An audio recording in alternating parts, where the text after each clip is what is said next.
kaleessa waliin dubbannee turre sagantaan keenya leenjii sooftiweerii garaagaraa har'aa eegallaa jechuudha.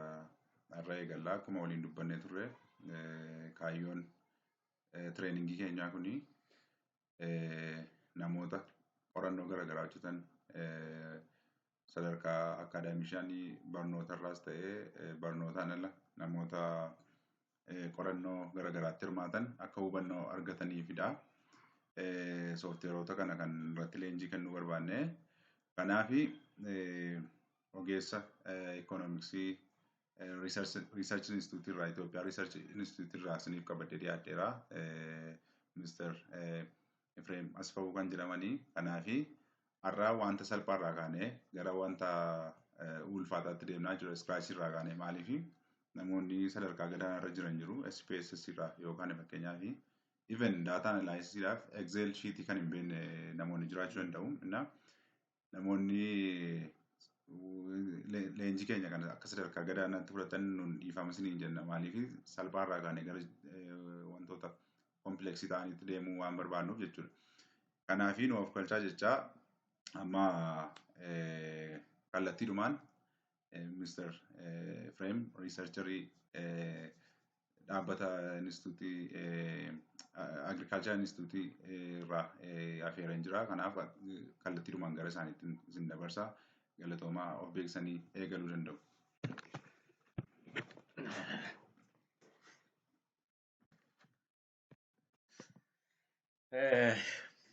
Baay'ee galatoomaa jechuun barbaada. Asumaan namni galateeffachuu barbaadu na faanatti kan argamu kaadhimamaa Dooktoraa akkasumas hiriyaa koo Dooktor Amaanu'eel Biraanuuti. By the way, yeroo baay'ee sagantaawwan kana yeroo baay'ee irra deebiidhaan kallattii garaagaraatiin qopheessuudhaaf yaalii ni godha. Kanuma initiationii masaa kana irratti hundaa'uudhaan sagantaa inni torbee kana keessa isin beeksisaa ture sana isaa waliin akkasumas immoo namoota garaagaraa ulfaana taane akkamittiin wantoota xiqqoo beeknu hubannee akkamittiin afaan keenya kana fayyadamnee hawaasa keenya biraan gahuu qabna kan jedhu irratti kaayyeffannee kan kaanedha.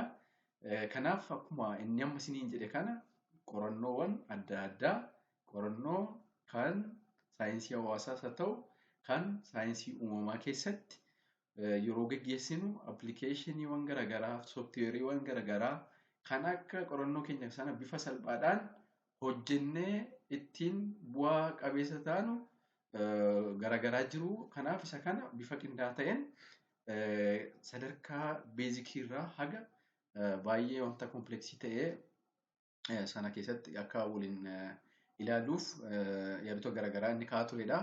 Bifuma kanaatiin amma sadarkaa jalqabaa kanatti keessumaa appilikeeshinii yookaan sooftiweeriin SPSS kan jedhamu jira.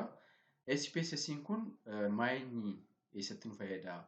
Maal keessatti nu fayyada? Qorannoo kun keessatti nu fayyada kan jedhamu ni ilaalla. Garuu hundaa'uun kan jechuu barbaadu akka addunyaatti sooftiweeriin kun beekamaadha. Akka biyya keenyaatti immoo waggaa dhufnu sadarkaa adda addaatti ni fayyadamama. Sadarkaawwan adda addaatti fayyadamu kana keessatti immoo afaanota akkamiitiin biyya keenya keessatti hojiirra oolaa jira kan jennu yoo ilaalle keessumaa gaafa olaanii galtanii ilaaltan beezik tuutoriyaaltu SPSS kan jedhamu afaan Amaariffaatiin baay'insaa qindaa'ee jira. Garuu gama afaan keenyaatiin waggaa dhufnu immoo appilikeeshinoonni adda addaa kun gara afaan keenyaatti hiikamanii jiranii. Kanaaf wanti guddaan irraa barbaachisu wanta hubannu wanta beeknu xiqqoo ishee wanta beeknu kanarraa gara afaan keenyaatti hiiknee hawaasni keenya afaan beekuun salphaatti wanta kana sadarkaa haala ittiin hojjetu sana ittiin akka inni fayyadamuuf qophoomnee isiniif dhiyaanneerra. Kanaaf akka itti fayyadamtan garaa guutuudhaan kan isin tajaajillu.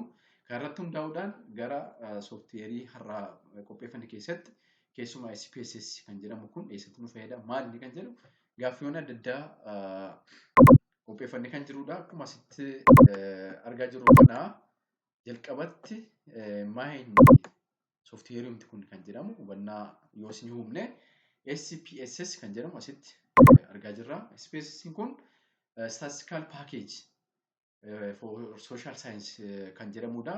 Paakeejiiwwan adda addaa kan istaatiksii adda addaa kan of keessatti qabatu kan qorannoo geggeessinu keessatti bifa salphaadhaan kan itti fayyadamnu keessatti kan qabatee sooftiweerii uumamee jirudha kan jedhamudha jechaadha. Ittaanee gaaffii keenya keessatti asitti akka hubannoodhaaf isiniif ta'uuf kan qindeeffanne SPSS eessatti nu fayyada? Seektaroota akkamii keessatti illee fayyaduu danda'a kan jedhamudha. Kuni addunyaalessa intarnaashinaaliidha. Sadarkaa addunyaatti sooftiweerii beekamaadha.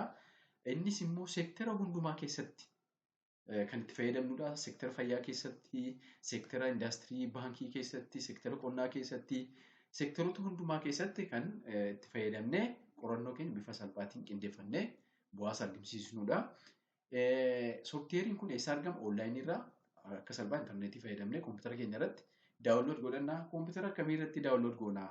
Moobaayilii immoo maayinii kan jedhamu yeroo baay'ee kan irratti daawunlood goonee fayyadamnu koompitara deeskitooppii kanuma nuti qabnu kana kan ofii keenya baattannee bakkaa bakkatti sochoonee iddoo adda addaa teenyee itti fayyadamu kanarratti illee feenee buufannee ittiin fayyadamuu ni dandeenya.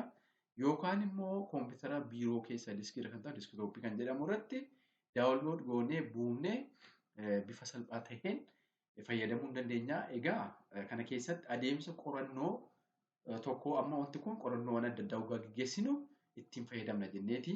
Haa ta'u har'a bifa kanaatiin sooftiweerii kana wajjin wal isin barsiifne carraa arganne ittaanuuf immoo bu'uuruma qorannoo irraa kaannee qorannoo tokko waggaa goonu adeemsa kamiin keessa darbinaa, maal goonaa, daataa akkamii fudhannaa, akkamittiin qorannoo tokko gochuuf pirosiijarii adeemsa waan adda addaa nu barbaachisan erga goonee booda isa immoo gara kanatti finnee sooftiweerii kanaa wajjin bifa piraktikaal ta'een isinitti argisiisuudhaaf ammayyuu kaayyoo qabna. Kanaaf akkuma isiniin jedhe deeskitooppii keenya irratti yookaan koompitara keenya irratti wanta kana fe'annan jedhee amma akka carraa ta'an dursee koompitara koo irratti fe'adheen jira. Maal akka inni fakkaatu isinitti agarsiisuuf fuuluma egzeeliidhuma kan biiroowwan adda addaa keessatti itti fayyadamnudha kan inni fakkaatu. Fakkeenyaaf yoon banee isinitti agarsiise asumayyuu godhadheen jira. Koompitara keessan irratti erga feetanii booda double click yookaan open yookaan yoo bantanii jalqabatti fuula akkasii yookaan windoo akkasiidha kan isitti mul'atu.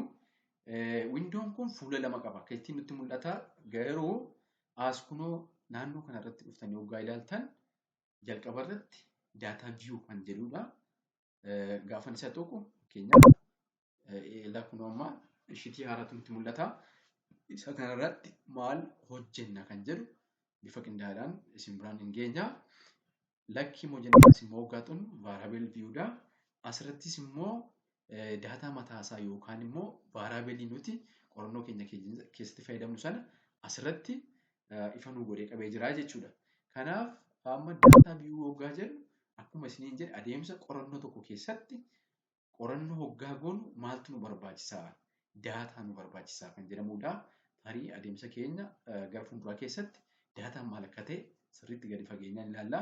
Daataan akkamittiin akka fudhatamu, akkamittiin akka gara appilikeeshinii yookaan sooftiweerii keenya kanatti akkamittiin akka finnus kan ilaalluudha. Kanaaf inni kun daataawwan adda addaa nuti finnu kan finne irratti keenyu jechuudha.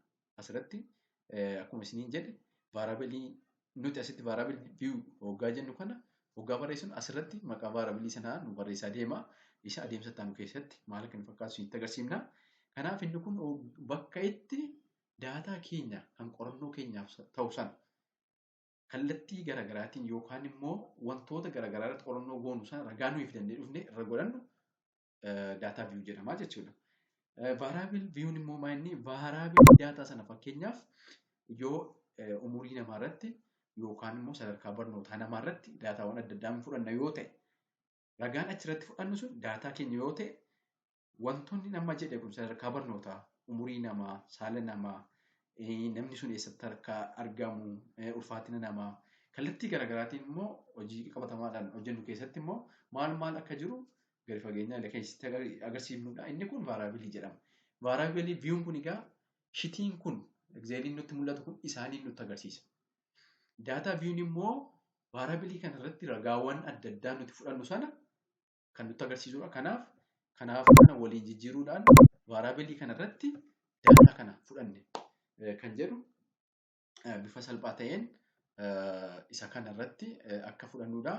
Kanaaf inni guddaan kaayyoon akkuma jalqabaatti isinii kaasuuf yaalle sooftiweeriin kun eenyuun iyyuu sadarkaa kamirratti iyyuu ni fayyada. Keessumaa yeroo baay'ee sadarkaa yuunivarsiitii kolleejjiiwwan garaagaraa keessatti barattoonni sadarkaa digirii jalqabaatii kaasee digirii lammaffaa hamma digirii sadaffaatti hamma isaa olitti fi akkasumas immoo hojiiwwan qorannoo adda addaa godhan keessatti kan itti fayyadamanidha.